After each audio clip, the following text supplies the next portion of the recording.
Party people, it's your boy Voltron Supreme coming at you with an Algorand video. So there was a comment left on the channel with regards to Algorand and its tokenomics not being the best. And I took a look at it and I said, I noticed some similarities between Algorand and ankr.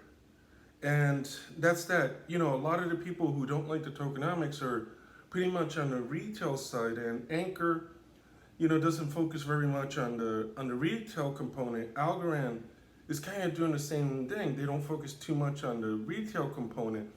And this can kind of have the effect of making the price not move as much as you would like it to. We had that crash, we're kind of like in a crypto crash, so everything's dropped downwards, but during normal times, it doesn't seem like the price moves very much. And a lot of people are like, why is it like that? Why don't they focus on the retail investors? So I'm gonna give you my opinion. Remember, I'm not affiliated with Algorand, I'm not affiliated with ankr. So usually, a lot of these companies are trying to grow. They're trying to become bigger than where they're at now. And this requires that they develop partnerships, strong partnerships, and they're not looking for volatility, Bob Spade's gonna get mad at me. They don't want a company that's volatile, because volatile means when there's a dip, there's gonna be panic sell-offs, and the last thing they wanna do is have a lot of FUD on a project. Look what happened with Luna, the UST. They focused heavily on the retail side. That UST was backed up by Luna, which is backed up by the retail holders. When the panic sell-off started, there was no way out of that. They're like, oh, we're gonna get it back to $1. We're gonna get it back to $1. And what happened? The project's dead. Luna's dead. Terra's dead. We'll bring back part 2, but the damage is done.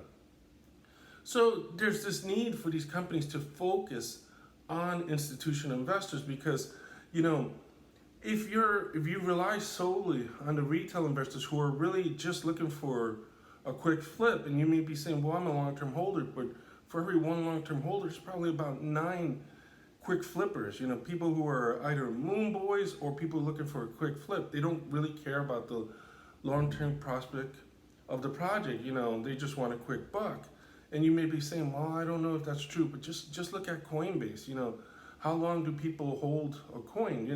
If you look at how long I've held a coin, I hold for a long time, because I go into projects now that I believe are going to be bigger down the road, and I'm not really looking for quick flips, because when you look for quick flips, lots of times you get a burn, and if you do make some money, you lose it to the government, because at least here in the USA, we get hit with a higher tax for selling in under a year.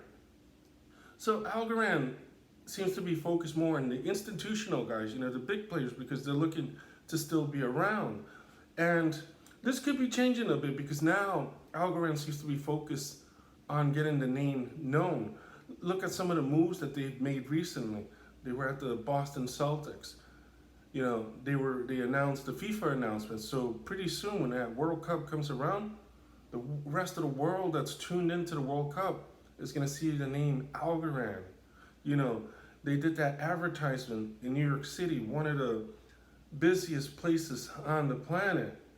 And then they're also into racing. So it's just a matter of time before the rest of the world starts to say, hey, Algorand's a name brand that everybody knows. So it's coming. But again, these are long-term projects and not meant to be quick flips. So patience is kind of like the virtue now, and patience will be rewarded.